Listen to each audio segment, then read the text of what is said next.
배경이 어디라고요? 광야. 광야는 사람이 전혀 못 사는 곳은 아닙니다. 거기에는 짐승도 있고 그리고 사람도 이따금씩 살고 있는 그런 곳입니다. 그런데 살기가 쉬울까요? 어려울까요?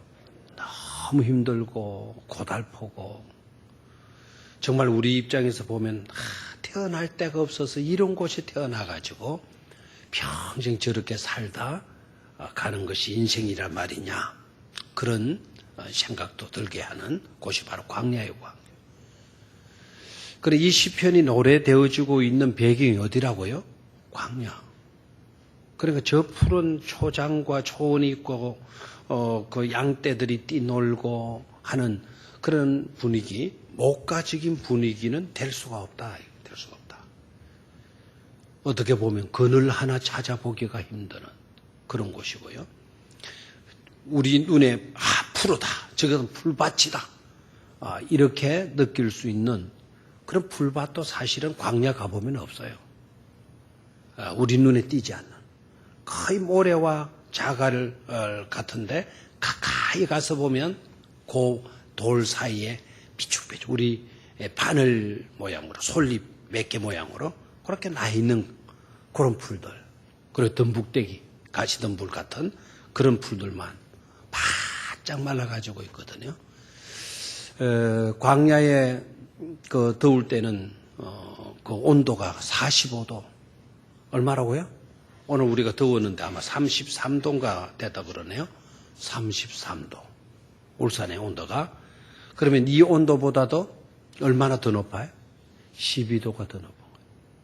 그래도 습기도 없어요. 습기도 없으니까 그러니까 그 태양빛에 있게 되게 되면 웬만한 거 다 죽게 되어져 있어요.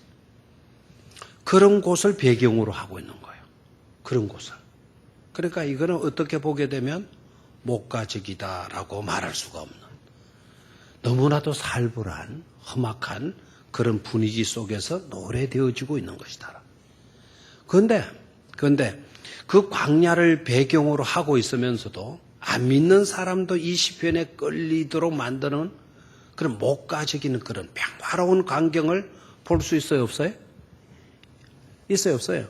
그것 때문에 이 시편을 사람들이 좋아한다 이 말입니다. 사실 알고 보면 목가적인 것이 될 수가 없는데 언뜻 읽어보면 목가적인 평화로움을 우리가 느낄 수가 있잖아요. 이게 특징입니다. 이 시편의 특징. 실제적인 상황은 광야예요. 광야. 그러면 너무 고달프다, 힘들다, 못 살겠다, 죽겠다, 한스럽다. 막 그냥 그런 고백이 나와야 되고 그런 노래가 나와야 되는데 탄식의 노래가 나와야 되는데 그런 현장은 광야이고 그런 탄식이 나올 수밖에 없는 배경인데도 불구하고 서정적이고 목가적인 느낌을 받게 하잖아요. 그게 바로 뭡니까? 다윗은 하나님 안에 거하고 있기 때문이다 이거예요. 그러니까 주님 안에 있게 되면 주님을 믿는 믿음 속에 서게 되면 광야 같은 곳에서도 목가적인 노래를 부를 수가 있다. 삭막한 인생 현장 속에서도 우리 서정적인 노래를 부를 수 있다라는 것을 말해주는 시편이다 이 말입니다. 사실 우리 인생들이 고달퍼요 안 고달퍼요? 고달프죠 그죠? 옛날 사람들 고생 많이 했다 그러는데 옛날 사람들 정말 살기 힘들었다 그러는데 그런 고생 많이 하는 삶 가운데서도 그래도 그 속에 뭔가 있었어요. 지금 현대인들은 많은 조건들이 좋아졌고 수준들이 높아졌지만은 역시 살기 좋다라고 말하기보다는 살기 좋은 건 맞는데 살기가 쉽다 그래요? 힘들다 그래요? 너무너무 힘들다 그래요. 우리는 좋은 환경 속에 있으면서도 힘든다 그래요. 그런데 다윗은 지금 나쁜 환경 속에 있는데도 불구하고 너무 행복하다. 너무 좋다. 너무 감사하다. 나는 부를 것이 없다. 모자랄 것도 없다. 나는 항상 내 잔이 마다 넘친다. 나는 샬롬이다. 샬롬. 주의 지팡이와 막대기가 나를 안위해 주시기 때문에 나는 뭐라고요? 샬롬이다, 샬롬. 샬롬이라고 말할 수 없는 환경인데도 불구하고 다윗의 이야기는 뭐로 나아가고 있어요? 샬롬으로 나아가고 있는 것을 보게 돼요. 이게 좋은 거예요. 이게 사람들이. 이게 매혹적인 겁니다. 예수 믿는 사람들도 시편 23편 좋아해요? 안 좋아해요? 좋아하죠. 그런데 이 시편을 읽으면서 그냥 목가적인 것만 생각해서는 안 된다 이거예요. 이 시편이 노래되어지는 배경이 어디냐? 이 신앙 고백이 있어지는 현장이 어떠하냐? 현장. 그 현장이 바로 광야단 말이에요. 너무너무 힘드는 곳. 한순간도 그냥 살아갈 수 없는 곳. 누구의 도움이 없이는 절대로 존재할 수 없는 곳. 그곳이 바로 어디다? 광야다. 그런 광야이지만 누구와 함께 하니까? 누구와 함께 하니까? 하나님과 함께 하니까. 하나님이 나의 뭐가 되어주시니까? 목자가 되어주시니까 나는 행복하다 하는 거예요. 나는 행복하다. 나는 평안하다라는 거예요. 나는 기쁘다라는 거예요. 누구라도 느낄 수 있는 목가적인 분위기를 우리에게 안겨다 주고 있는, 그래서 너무나도 소중한 시편이 되어지는 것이다라는 거예요. 오늘날 같이 살기 힘들고 삭막하고 힘들다 하더라도 저와 여러분들이 주님을 믿는 사람들이잖아요. 주님 안에 거하고 있는 자들이지 않습니까? 힘들지만 내 형편은 너무나도 고달픈 현실이지만 오늘 이 시편의 고백이 저와 여러분들의 고백이 꼭 될 수 있기를 주의 이름으로 축원합니다. 나는 부족함이 없습니다. 모자랄 것이 없습니다. 나는 평안합니다. 나는 자유롭습니다. 나는 여호와의 집에서 영원히 살 것입니다. 항상 내 잔이 뭡니다? 넘치나이다. 고백할 수 있기를 주의 이름으로 축원합니다. 자, 그러면은 본문 속으로 좀 들어갑니다. 1절에서 먼저 4절까지. 1절에서 4절까지. 관계성 지난번에 말씀을 드렸죠. 이 시편은 중요한 게 뭐다? 관계성을 강조하고 있다. 자, 누구와 누구의 관계성? 하나님과 나와의 관계성. 이 관계성을 좀 밀접하게 친근감 있게 실제적으로 설명하기 위해서 비유를 썼다 그랬죠. 그죠? 목자와 누구로? 양으로 비유를 했죠. 그죠? 그래서 하나님과 나와의 관계는 마치도 그때 당시 너무나도 익숙해져 있는 목자와 양과의 관계로 비교해서 말씀을 하고 있어요. 되나요? 그러면 목자는 누구이고요? 하나님이고 양은 바로 누구다? 우리다. 그래서 여호와는 나의 뭐가 되신다? 목자가 되신다. 하나님이 나의 목자라면 나는 누구란 말입니까? 나는 양이다. 나는 양이다. 그래서 목자와 양과의 관계성. 됐습니까? 자, 목자와 양과의 관계성. 그럼 여기에서 목자는 누구라고요? 하나님. 자, 목자의 사명이 뭔가를 생각합시다. 목자의 사명, 목자는 양을 지키는 자예요. 목자는 양을 돌보는 자예요. 목자는 양을 이끄는 자예요. 목자는 양을 책임지는 자예요. 아멘, 아무도 안 해요.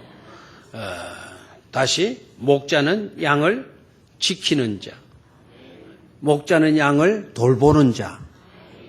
목자는 양을 책임지는 자.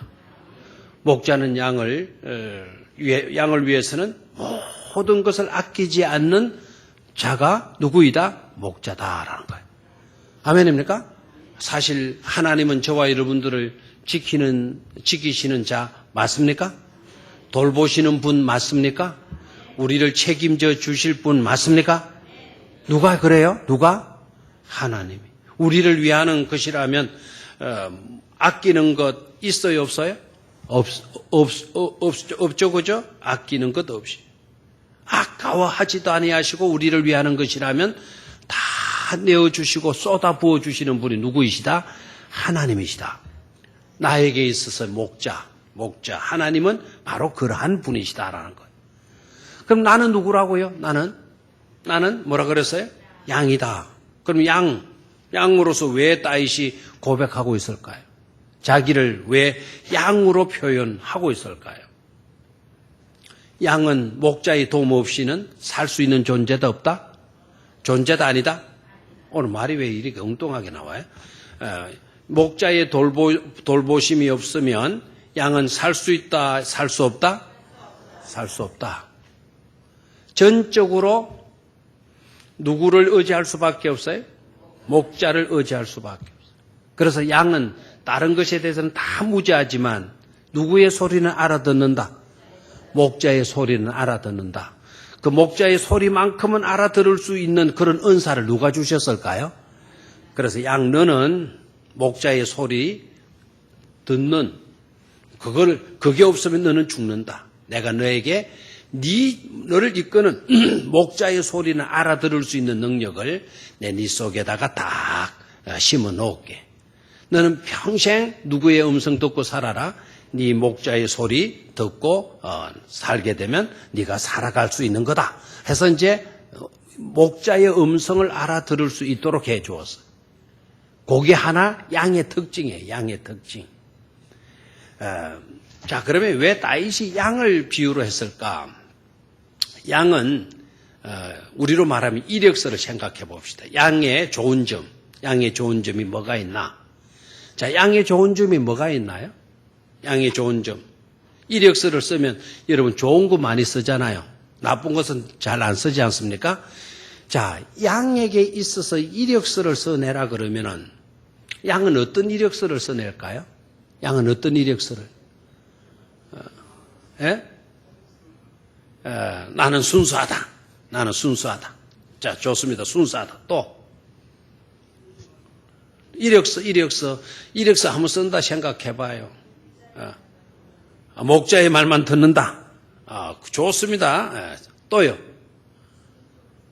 순종 잘한다. 순종 또요. 좋은 점을 좀 한번 써보자니까요. 양. 여러분이 대답 못하는 이유가 있어요. 양은 사실 쓸만한 이력서의 내용이 없어요. 쓸만한 이력서의 내용이 없어요. 모두가 다 불리한 것밖에 없어요. 지난번에 말씀을 드렸죠. 기억력은 5초. 5헤아리면 이미 이전 것은 다 뭐한다? 잊어버린다. 시력은 2m 앞을 못 본다.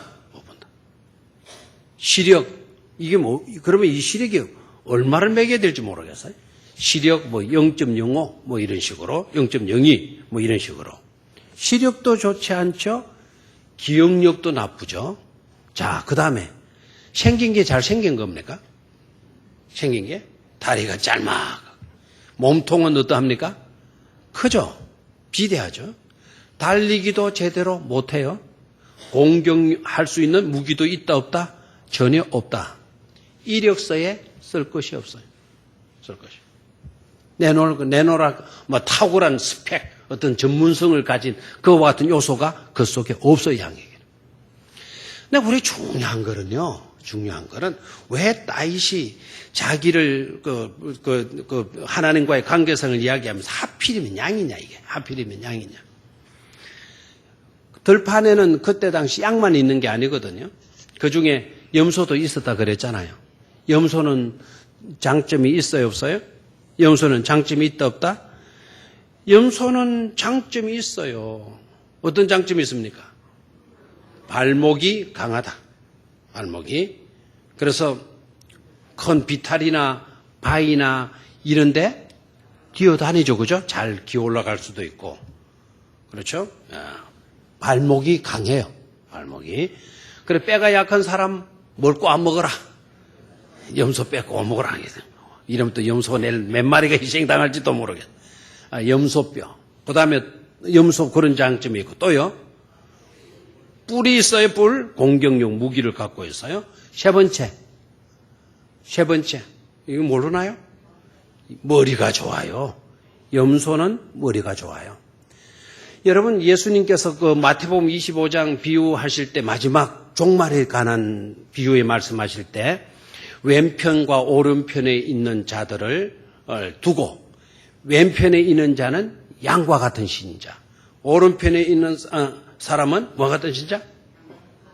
거기 내가 거꾸로 했나? 예. 오른편에 있는 자는 양과 같고 왼편에 있는 자는 염소와 같다.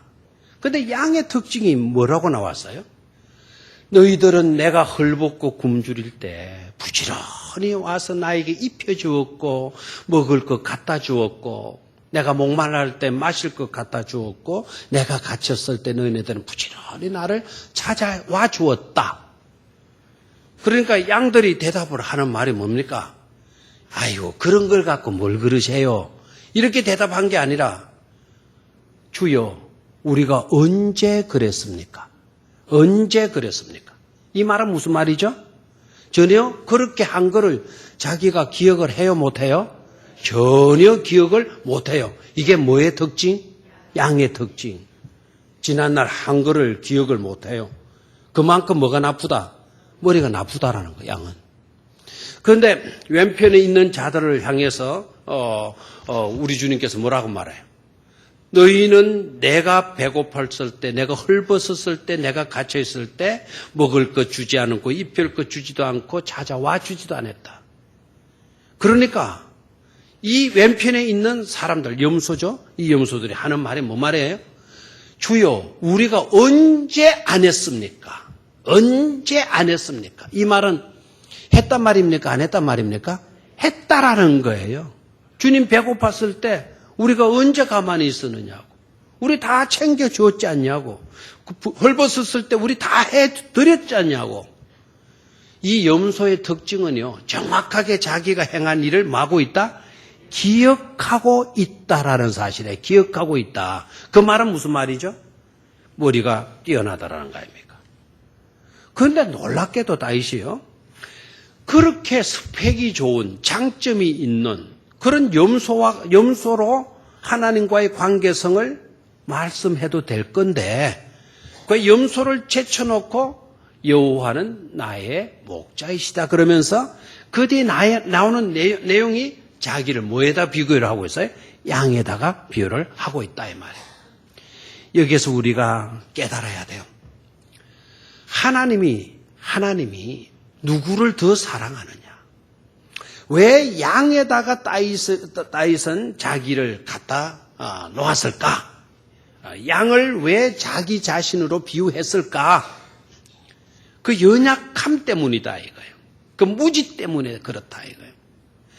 하나님께서는 저와 여러분들의 찬란한 이력서 보시고 우리를 사랑하시는 게 아니라 우리의 형편없음 보고 불쌍히 여기셔서 우리를 지키시고 사랑하시고 돌보시고 선택하시고 위하여서 독생자를 내어주시고 그래서 우리를 그 사망의 음침한 골짜기에서 끄집어내어 주시는 그런 하나님이 되신다라는 것을 깨닫기를 축원합니다.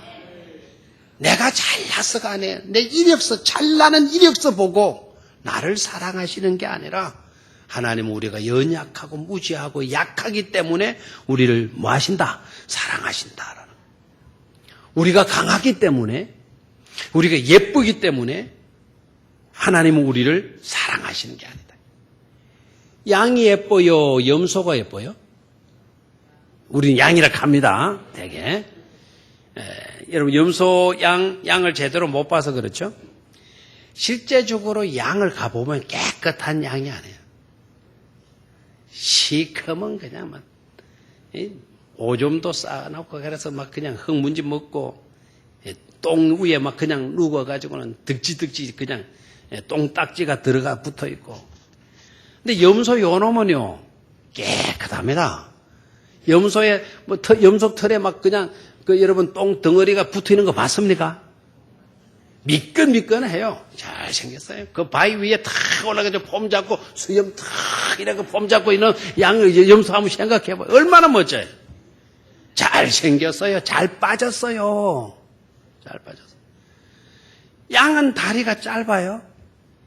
염소는 다리가 제법 깁니다. 알겠나요? 근데 염소 고기는요, 먹을 거 진짜 없어요. 그래도 조금 살이 붙어 있는 곳이 어딜까요? 다리에 다리, 허벅지 다리. 다리가 길쭉하잖아요. 양에 비해서는 아마 배 이상으로 염소 다리가 더 클 거예요. 길 거예요. 잘생기기 때문에 하나님은 사랑하는 게 아니라 오히려 못나고 형편없고 아는 것도 없고 기억력도 나쁘고 시력도 나쁘고 어디 하나 내놓을 데가 없는 거라. 그래서 하나님께서 돌봐주시지 아니하고서는 도무지 생존할 수 없는 그런 것이기 때문에 하나님이 양을 사랑하신다 이거예요. 그런데 자기의 신세가 양과 같다 이거예요. 하나님이 돌봐주시지 아니하면 우리 인생이 뭐냐? 그 누구도 살아갈 수 없는 형편은 뭐에 지나지 않는다. 존재에 지나지 않는다라는 것을 말해주는 거예요. 그래서 양은 생존할 수 있는 길은 딱 두 가지밖에 없다 그래요. 딱 두 가지밖에 없다. 그럼 두 가지가 바로 뭐냐? 하나는 협동이고 하나는 목자라는 거예요. 근데 염소는 뭡니까? 자기가 똑똑하고 힘도 있고 능력도 제법 갖고 있고 하기 때문에 염소는 협동심이 없어요. 협동 안 해도 지 홀로 서게 한다 그래요. 똑똑하니까 얼마든지 내 능력으로, 내 힘으로, 내 꾀로, 내 지혜로 살아갈 수 있다 생각을 하니까 염소는 홀로 서기를 해요. 홀로 서기를.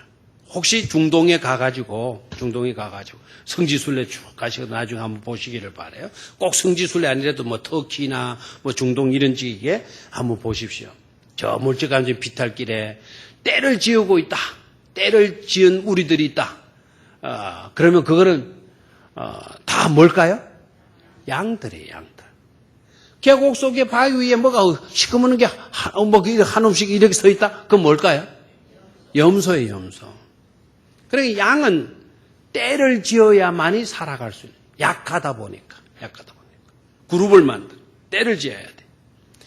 아까도 말씀을 드렸지만 한창 더울 때는 낮 온도가 얼마 된다 그랬어요? 45도.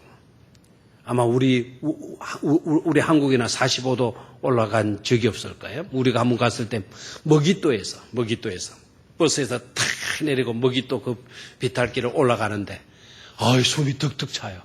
그래서 재보라 그랬어요. 마침 시계에다가 우리 조현식 장로님이 시계가 특별한 시계 같았어요. 그 시계에 온도계가 나오는 시계였어요. 경사도 나오고 온도계가 나오는 시계 중에 그런 게 있죠, 그죠? 그 시계에 40도가 찍혔다 그랬어요. 얼마요? 40도. 우리가 40도에는 나가봤어요. 40도. 진짜 후끈후끈. 거기에다가 몇 도가 더 올라가 있어요? 45도. 평균 광야의 온도가 45도. 이 양떼들이 얼마나 그래서 살아가는 방법이 때를 지으면 산다는 거예요. 때를 지으면. 양들은 염소들은 요거는 깨가 있어 바위 사이에 막 뛰댕기면서 골짜기 오는데 처박혀요.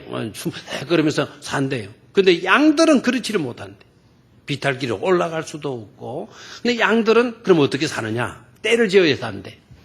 그 45도가 되어졌을 때 이놈들이 어떻게 사느냐면은 제일 중요한 부분이 호흡기랍니다.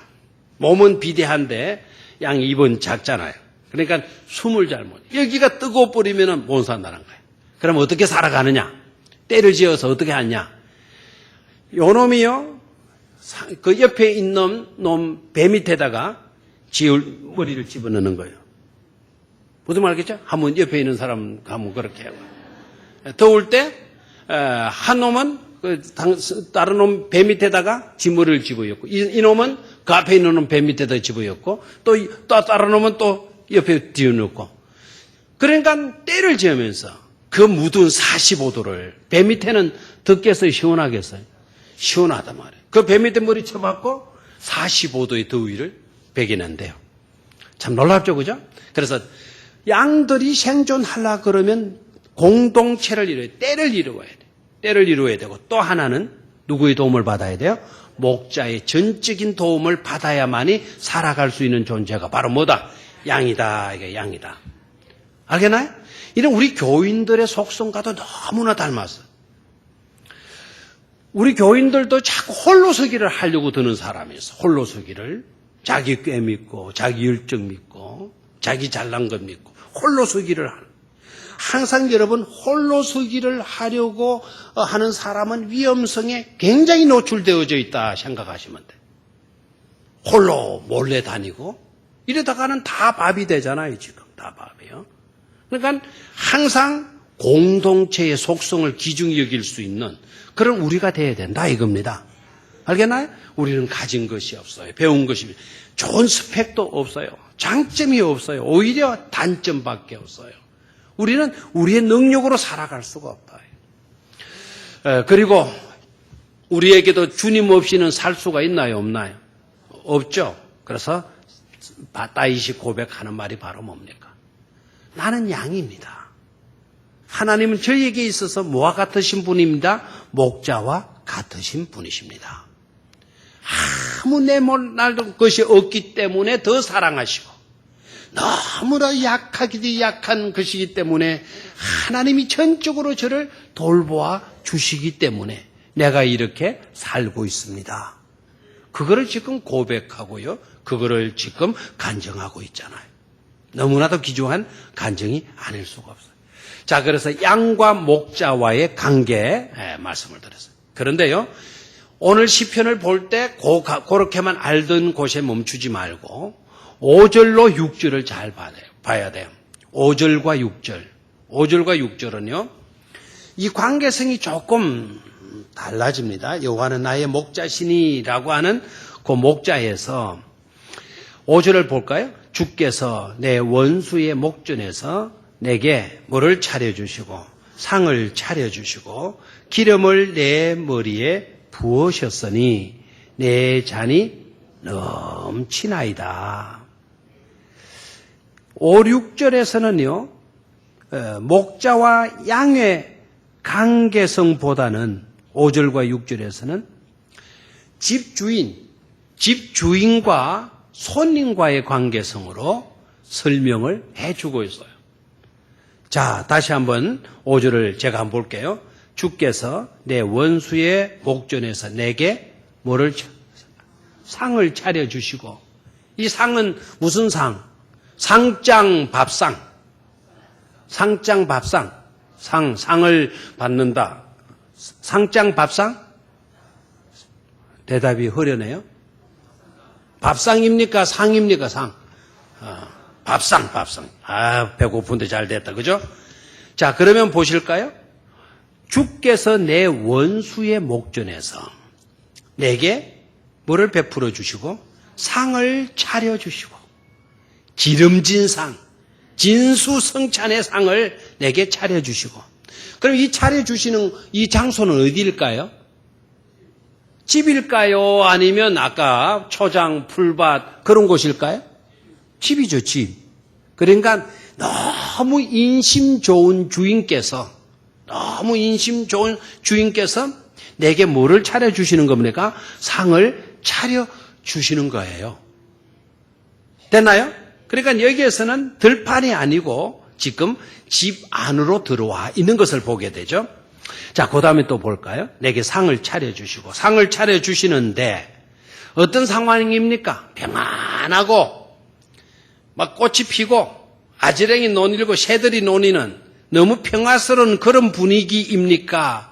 아니면 주인의 집까지 뭐가 찾아와 있나요, 지금? 원수가 찾아와서 노리고 있잖아요. 누구를 지켜보는 거죠? 다윗을 지켜보고 있는 거죠. 그러니까 평화로운 분위기가 아니라 너무나도 살벌한 분위기 속에서, 되나요? 밥상 차려주신다니까 여러분 잔치집 막 생각하시는 것 같은데 이 분위기는 지금 잔치의 분위기가 아니지 않습니까? 안 그래요? 다시 한번 더 봐야 되나요? 다시 한번 봐요. 이게 눈이 팍 열려야 되는데 지금 평화로운 분위기 속에서 읽는 성경이 아니라니까요. 이게 알고 보면 진짜 막 전율이 일어나요. 전율이 감동이 너무 돼요. 이때까지 알았던 그 생각하고 너무 다르고 너무 우리 현실적으로 보면 오늘 눈이 열려야 이 현실적인 도전을 더 받게 되는 거죠. 다시 한번 봐요. 주께서 내 원수의 목전에서 지금 누구의 눈앞에 있는 겁니까? 지금 원수의 눈앞에 다윗이 놓여 있는 겁니다. 그런데 주인께서는 그 원수들이 보는 눈앞에서 자기에게 뭐를 차려줘요? 상을 차려주시는 거예요. 이야, 이거 뭐 대단한 거죠. 그리고 기름을 내 머리에 부으셨으니 내 잔이 많아이다, 넘치나이다. 그랬어요. 넘치나이다. 예? 자, 여기도 한번 봐요. 원수의 목전에서 상을 차려주시고 기름을 내 머리에 부으셨다라는 이 말. 자, 저를 봐요, 이제. 이 시편을 이해하려고 하면 중동의 문화도 우리가 좀 알아야 돼요. 자, 기름을 내 머리에 바르셨다. 옛날에 존 켈러가요, 여호와는 나의 목자라는 유명한 책을 썼어요. 제가 그 책 읽고 신학교 때 얼마나 감동 먹었는지. 그래서 그 책을 몇 번 읽고 그걸 가지고 전도사 때 막 설교 엄청나게 했어요. 막 학생의 연합회, 청년 연합회 그거 가지고 설교를 했더니 막 그냥 막 굉장히 도전받았어. 그때 당시 막 이 시편의 내용이 그렇게 새롭게 들려진 적이 없으니까요. 근데 지금 생각해 보니까 그것 이상의 더 깊은 내용이 이 속에 들어있는 걸 보게 돼요. 그때 당시는 기름을 내 머리에 발라주신다라는 이 말은 그 쫑켈은 어떻게 설명을 해놓은가 하니까 이 따금씩 양들도요, 풀 조그마한 거를 먹으려고 하면은 서로 가서 네가 먼저 내가 먼저 해서 뭐를 내미는 거죠? 머리를 내미는 거죠. 우리 같으면 손이 먼저 갈 건데 양들이니까 손이 없잖아요. 그럼 뭐를 집어가요? 머리를 집어간단 말이죠. 그리고 여기에 만약에 예를 들어서 여기에 먹을 것이 하나 있다. 먹을 것이 하나 있다. 그러면 이제 2m 넘으면 안 보이잖아요. 2m 거리 안에 있는 놈이 이 풀을 봤을 겁니다. 그러면은 요 놈이 여기 가서 먹으려고 하고 요 놈이 여기 가서 먹으려고 하겠죠. 요건 풀이 이만큼 커서 모르는데 이렇게 작겠죠. 그럼 이 풀을 먹기 위해서 서로 가서 뭐 하겠어요? 부딪히면 이놈아들은 이련해가지고는 계속 그것만 밀고 있다라는 거예요. 하루 종일 그것만 밀고 있다라는 거죠. 밑에 뭐는 놔두고 풀은 놔두고 계속 그것만 밀고 있다라는 거예요. 그러니까 머리가 둔한 놈이지. 그러니까 그 목자가 보면 이렇게 하루 종일 그것만 밀고 있으면 그날 풀을 하나도 못 뜯어 먹잖아요, 이놈들이. 그럼 나중에 약하고 병들어서 죽게 되니까 목자가 어떻게 하냐? 좀 켈러가 쓴 이야기예요. 그 중동에 가서 이분이 30년간 연구했대요. 그리고 그 책을 썼대요. 그래 목자들이 진짜 그 양 머리에다가 기름을 발라준다, 이렇게. 발라줘요. 양쪽에다 기름을 발라놓는데 아침 나가면. 그리고 이런 풀이 있다가도 어떻게 해요? 이제 있으면 서로가 딱 부딪히잖아요. 딱 밀고 있으면은 어떻게 해요? 미끄러져서 또 미끄러지면 빠져나간대요. 그러니까 하루 종일 밀고 있는 놈이 없어진다는 거죠. 아주 재미나요. 그런데 이번 시편 23편 생각하면서 새로 깨닫게 된 거는 뭔가 하니까 이때 바르는 기름이요, 감람유라는 거라요. 뭐라고요? 감람유, 올리브유. 흔한 그 중동이 흔한 것 아닙니까? 그 올리브 기름을 발라주는데 올리브 기름에 대한 효능을 우리 정장로님이 너무 잘 아셔요. 아마 정장로님한테 약 처방 받으러 가신 분들은 올리브유 잡수라고, 감람유 잡수라고 막 그냥 막 많이 이야기하셨을 거예요. 뭐 암덩어리도 막 올리브 먹으면 녹아 떨어진다. 막. 안에 돌이 들어가 있어도 올리브 먹으면 싹 빠져나간다. 막. 올리브유가. 그게 맞아요. 맞대요. 근데 올리브유가 안정 역할을 한대요. 무슨 역할? 안정 역할. 그럼 보십시오. 내 원수의 목전에서 내게 상을 베풀어 주시고 기름으로 내 머리에 발라주신다. 원수가 지켜보는 마당에 내가 밥상을 받았어요. 밥을 제대로 먹을 수가 있겠나요? 원수가 어려보는데 쫄여보는데.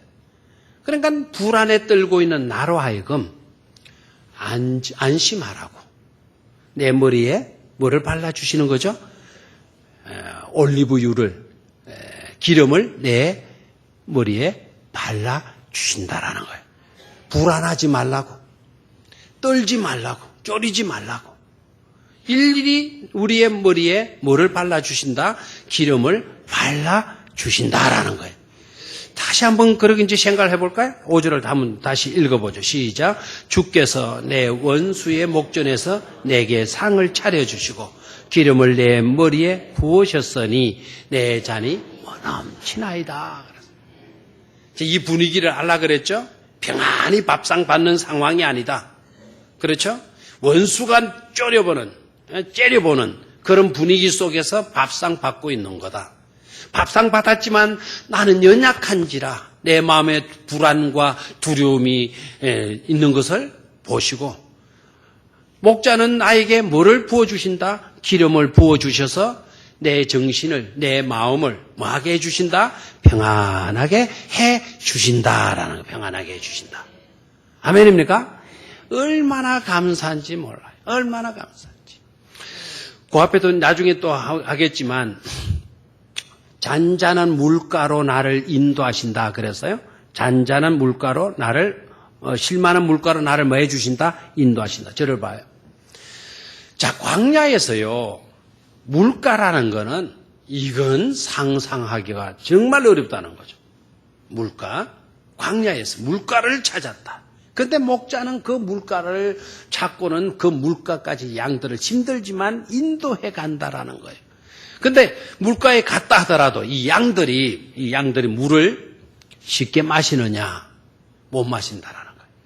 여러분 동물의 왕국 같은 걸 보게 되면은 사슴 같은 것들이 막 물가를 가서 목마르니까 물을 먹잖아요. 그런데 물을 먹는데 이래한 놈들은 항상 목이 마르니까 화사하게 가가지고 입주지 박아가지고는 물 먹는 놈은 100% 나그한테 잡히던가 아니면 사자가 그때를 노리잖아요. 사자가 탁 노리고 있다가 정신없이 머리 쳐박고 먹는 놈을 탁 낚아채잖아요. 깨돌이는 어떻게 해요? 깨돌이는 딱 가가지고 뭐가 있나 보는 거죠. 이런 그런 거 못 봤나요? 제발 동물의 왕국은 좀 봐요. 계속 이상한 그런 것만 보지만 발로 깨있는 놈은 물을 툭툭 쳐보더라고요. 이야, 이놈 물을 톡톡 쳐보니까 악어가 딱 도는 줄 알고 호사닥 그럼 팔딱 떼가지고 엘렁 가고 도망가가 버려. 또 물을 마시는데도 깨있는 놈들은 딱 한 번 마시고 쫙 가다가 탁 깨려버려. 혹시 사자나 호랑이에 덮치질 않을까. 양들도요 미련해가지고 너무나 멍청하다라는. 그런데 생존의 어떤 본능을 갖고 있다는. 물가로 인도해주면 막 머리를 쳐박고 먹을 것 같은데 안 먹는다는 거예요. 그러면 이제 여러분 아시죠? 우리나라 우리 뭐 선배들 중에 그 강가까지는 소를 끌고는 갈 수 있지만 먹이는 못 살 없다. 먹이게는 할 수 없다. 맞는 거예요? 안 맞는 거예요? 맞는 말이거든. 근데 먹이게는 할 수 없잖아요. 두려움에 빠져가지고 불안에 빠져가지고 시냇가까지 인도해 갔는데도 불구하고 물을 마시지 못하고 있는 그 멍청한 양들, 그 양들을 위해서 목자가 어떻게 하느냐? 피리를 부르준다는 거예요. 나는 피리 부는 사나이 부당 따다다당 띵땅땅 피리를 부르준대. 그러면 양들이요 누구의 음성은 안다? 목자는. 제가 나는 피리 부는 사나이 그러니까 여러분 그걸 생각하면 안 돼요. 목자가 부는 피리는 양각나팔이에요. 뿌 하는 이 분이에요. 뿔떼기 뿔로 만든 피리죠. 뿌 부는 거예요. 그러면 목자가 우리를 지키고 있구나. 목자가 나를 지키고 있구나. 목자가 내 곁에 있구나. 목자가 우리와 함께 있구나. 그러면 이 물을 마실 수 있겠구나. 그래서 물을 마시는 거예요. 근데 다윗은 자기가 목동이었잖아요. 목동이었기 때문에 너무나도 그 관계성을 잘 아는 거예요. 양들의 형편을 잘 아는 거예요. 내가 두려움에 빠졌을 때에 생수의 강이 흐르고 있는데도 내가 불안해서 두려움에 떨고 있을 때 하나님이 나에게 피리를 불어주시는 거예요. 안심하라고. 원수가 나를 째려보고 있어. 나에게 엄청난 좋은 혜택이 주어졌는데도 불구하고 호시탐탐 원수가 나를 노려보고 째려보고 있는 거예요. 그래서 내가 그 혜택을 누릴 수가 없는 불안 때문에, 공포 때문에 누릴 수 없는 그런 형편이 있을 때 하나님은 어떻게 하시느냐? 나에게 머리에 기름을 발라주셔서 내 마음을 안정시켜 주시는 분이시다 이거예요. 여러분, 우리 찬송가 중에 그 찬송가가 돌아가는지 모르겠는데, 주님과 함께 내 마음을 만져주실 분은 주밖에 없네 하는 노래 있죠, 그죠? 주밖에 없네. 다윗은 그것을 경험을 한 거예요. 원수의 목전에서 내게 상을 베풀어 주실 뿐만 아니라 기름으로 내 머리에 뭐 해주셨다? 부어주셨다라는 거예요. 아멘입니까? 이런 고백, 이런 간증이 꼭 저와 여러분들의 간증이 될 수 있기를 주의 이름으로 축원합니다. 자, 나의 이력서가 찬란해서 우리 하나님이 나를 선택하시고 나를 사랑하시고 나를 귀히 여기시는 것이 아니라 나의 이력서가 형편없기 때문에 누구 하나 내 형편을 알면 들어서 줄 사람이 없는 것, 그걸 하나님께서 아시고 그러기에 하나님은 우리를 선택해 주신 줄로 믿습니다. 그 사랑, 그 은혜 우리가 놓치지 말아야 될 줄로 믿습니다. 항상 겸손할 수 있게 되기를 축원합니다. 나의 나됨은 전적으로 하나님의 뭐밖에 없다? 은혜밖에 없습니다. 라는 그런 고백, 그런 간증 할 수 있기를 축원합니다. 제발 내가 염소와 같은 기질은 없는가를 생각해야 돼요. 염소는 자기 능력을 믿는 거예요. 자기 강함을 뽐내는 거예요. 무릎이 강하다, 발목이 강하다. 근데 저를 봐요. 절벽 밑에 가면요, 절벽. 종종 그 광야에도 큰 절벽이 있잖아요. 여러분 성지순례 갔던 우리 청년들 생각해봐. 에집트에서, 애국 가이로에서 시내산 나갈 때 그 보이는 그 주변이 전부 다 광야였잖아요. 광야는 평지만 있는 게 아니에요. 그 산악지대, 그것도 다 광야예요, 광야. 그 광야지대 안에는 때로 높은 산이 있고 그 절벽 같은 데가 있는 거예요. 그런데 놀랍게도 절벽 밑에 가 보게 되면 동물의 뼈가 굉장히 많이 널려 있대. 동물의 뼈가. 그 말은 그 절벽에서 많은 동물들이 떨어져서 죽었다란 말입니까? 유병헌이는 어떻게 죽었는지 그냥 들판에 가서 매실 받아 그렇게 죽은 지가 뭐 40일이 됐다나? 백골이 진토되어 그냥 백골까지 되어 있다. 아이러니해요. 그게 정말 이상해요. 자꾸 우리 국민들은 헷갈리는 일들이 너무 많이 일어나고 있잖아요. 그렇게 40일 동안 인근의 측근들은 다 뭐 하고 있었는지 한 번도 안 찾았을까? 연락을 안 해서 물론 그럴 수도 있겠지. 그렇죠? 그런데 아무리 그래도 그 자식들이나 그 부모들 뭔가를 좀 했을 것 같은데 40일 동안. 또 40일 만에 어떻게 그렇게 또 약품 처리가 안 됐다면 어떻게 그래 싹 빨리 썩어버리고 흰 뼈만 남을까 뭐 이제 여러 가지 여러분들은 잘 모를 거예요. 저는 그런 부대 나왔기 때문에요. 그런 부대 나왔기 때문에 그게 전부 다 헷갈리는 일들이에요. 아무튼 보십시오. 그 동물들이 죽어가지고 수많은 뼈들이 널려 있다라는 거예요. 근데 동물학자들이 가서 연구를 해봐요. 절벽 밑에 여러분 수많은 동물들이 죽어가지고 뼈들이 남아있다 그러는데 그 뼈들은 주로 어떤 동물의 뼈일까요? 한번 짐작해봐요. 어떤 동물의 뼈일 것 같아요? 양일까요? 염소일까요? 다시 한번 양일까요? 염소일까요? 내가 대답을 안 해줬네. 그러다 어감을 좀 앞에 그 내용을 조금 감을 잡았으면 대답을 할 수 있었을 것 같은데 양이었을까요? 염소였을까요? 놀랍게도 거기에 죽어 있는 동물의 뼈는 양이 아니라 염소였다라는. 양들은 자기를 알아.